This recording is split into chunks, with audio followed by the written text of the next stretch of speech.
and be able to work to improve the quality of life in our city. And working with relevant services, legal, courts, and the different various departments that will be inclusive in part of this, I think is moving in the right direction. I think that we're going to be able to speed up this process. Obviously, when you interview and talk to, and I'm sure you're going to have probably a team of people that will be working with you to ensure that the right person is in this position.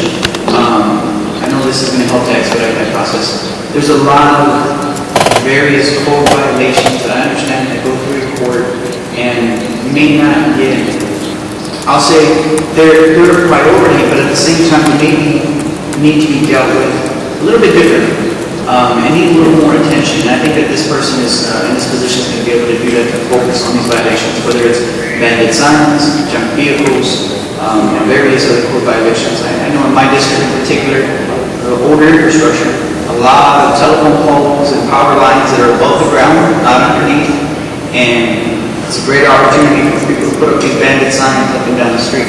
Go down Nogalitos, Buena Vista, Zamora, Commerce, and you'll see them. But I'm confident moving forward that this is going to be the right decision to be able to help eliminate that problem that we have. So I wanted to ask you, what percentage would you say in terms of increase of cases would you be able to see with this position moving forward? What's your estimation for the first year?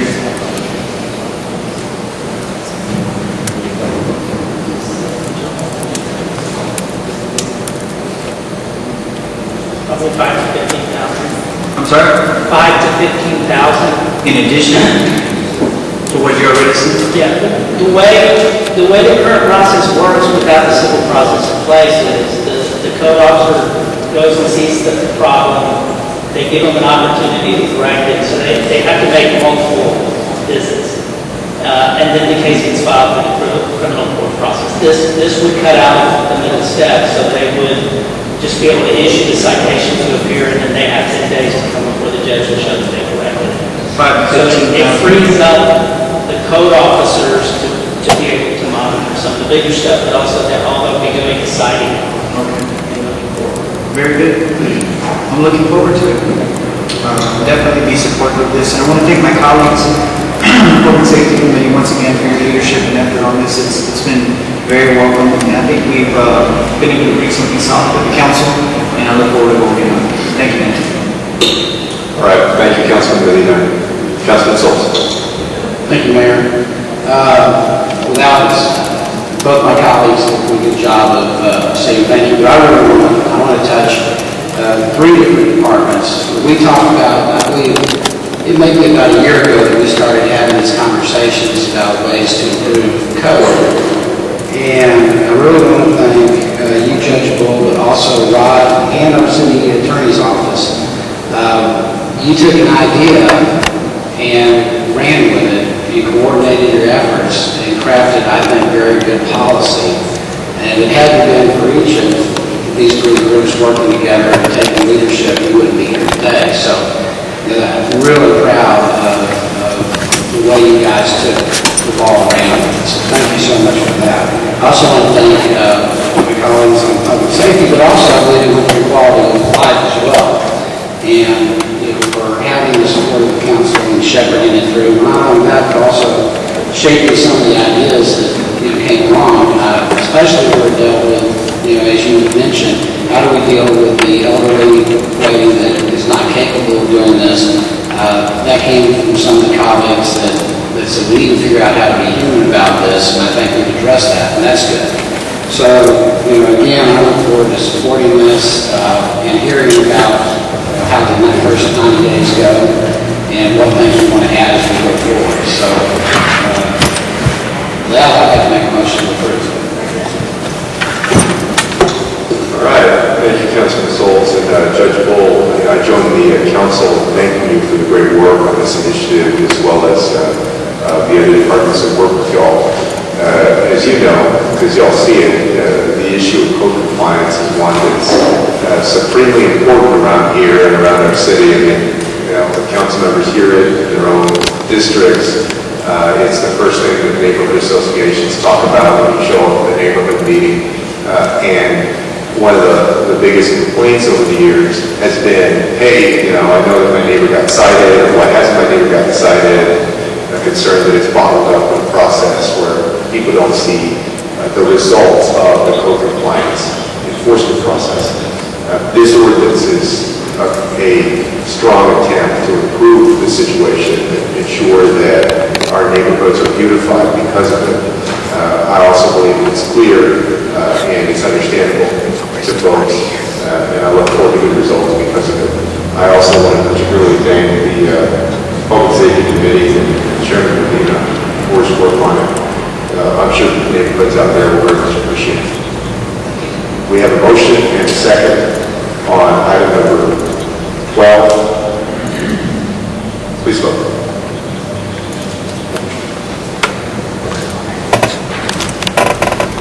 Motion carries. Item 13C.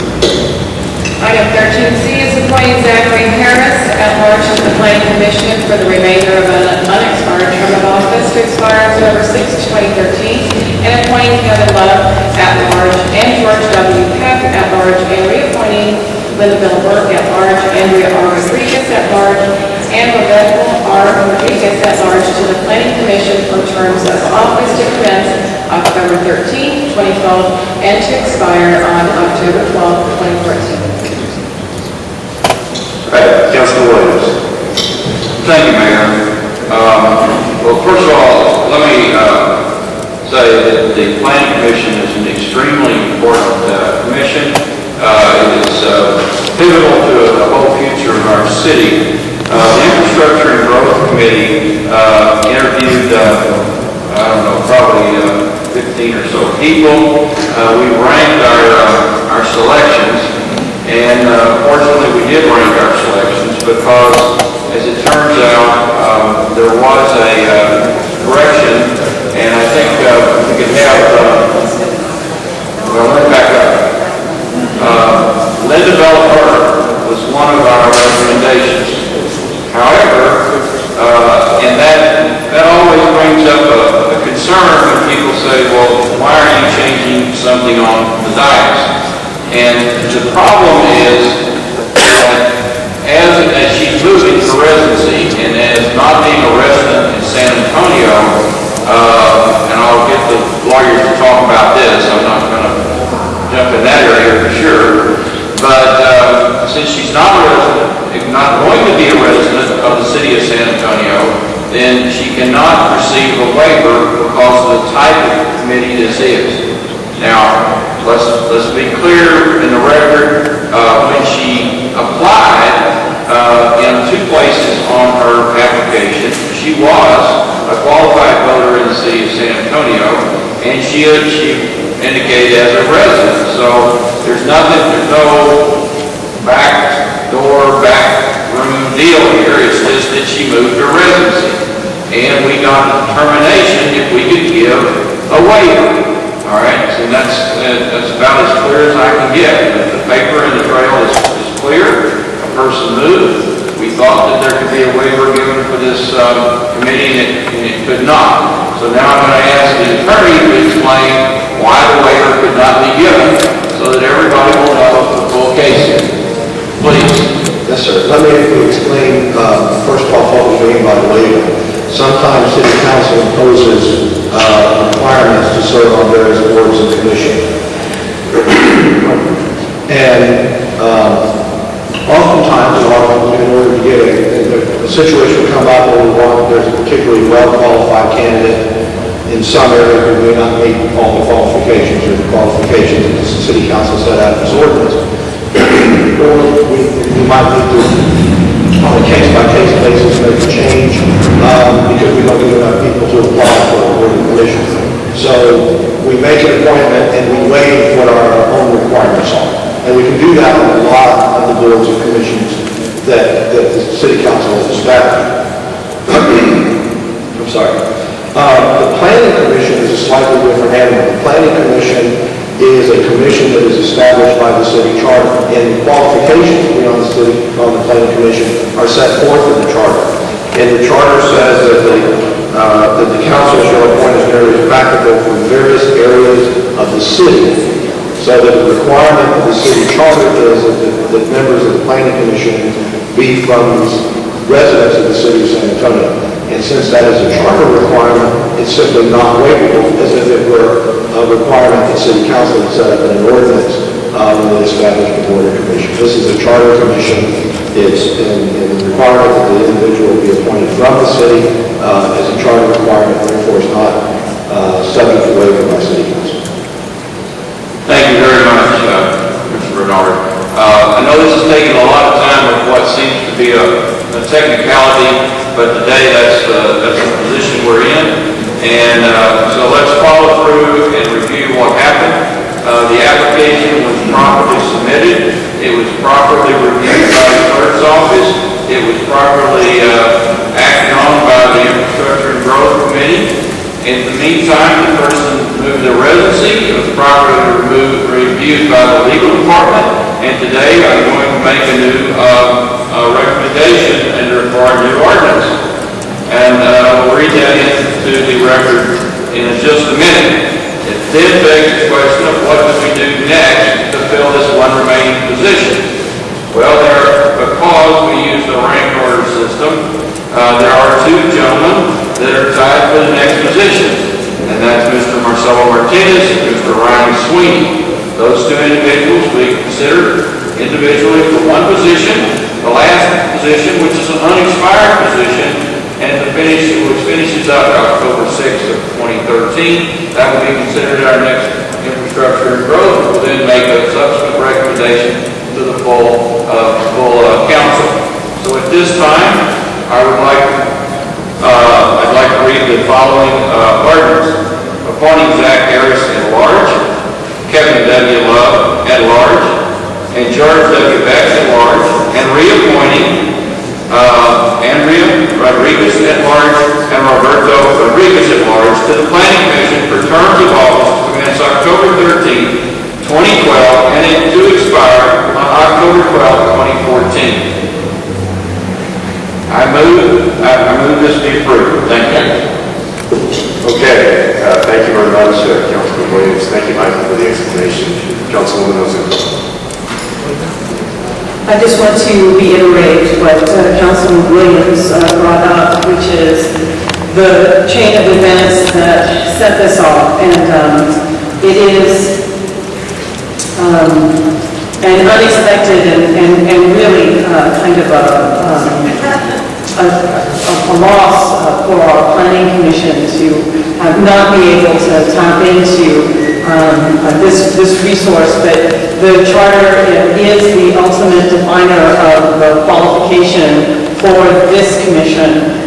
It's important to understand the interests that we're trying to protect here.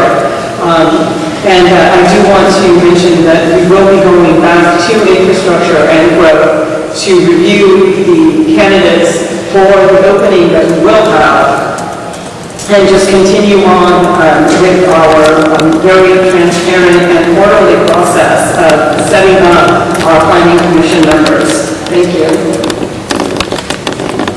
All right. Thank you very much, Councilwoman Ozuna. Councilman Williams. Yes. One thing I would like to say is that I want to thank Ms. Burke. She's been a long-time member of this commission. She served quite well. Incidentally, she was our top head, okay? So everyone knows that she's done a very good job. And as my colleague has said, Councilwoman Ozuna, we will miss this experience and talent, but the rules are the rules, and we will follow. So I just wanted to say that. Thank you very much, Mayor. Thank you, Councilman Williams. I want to echo the sentiments of Councilman Williams and Councilwoman Ozuna. Of course, all of us know former Councilwoman Linda Bilderberg. She's been an extraordinary public servant, done a great job on the Planning Commission. Unfortunately, the rules don't permit folks who don't live inside the city of San Antonio to serve on the city of San Antonio's Planning Commission. We certainly look forward to her continued wise counsel and participation in all the things that we're doing. And we'll send this part of it, this one slot, back to the committee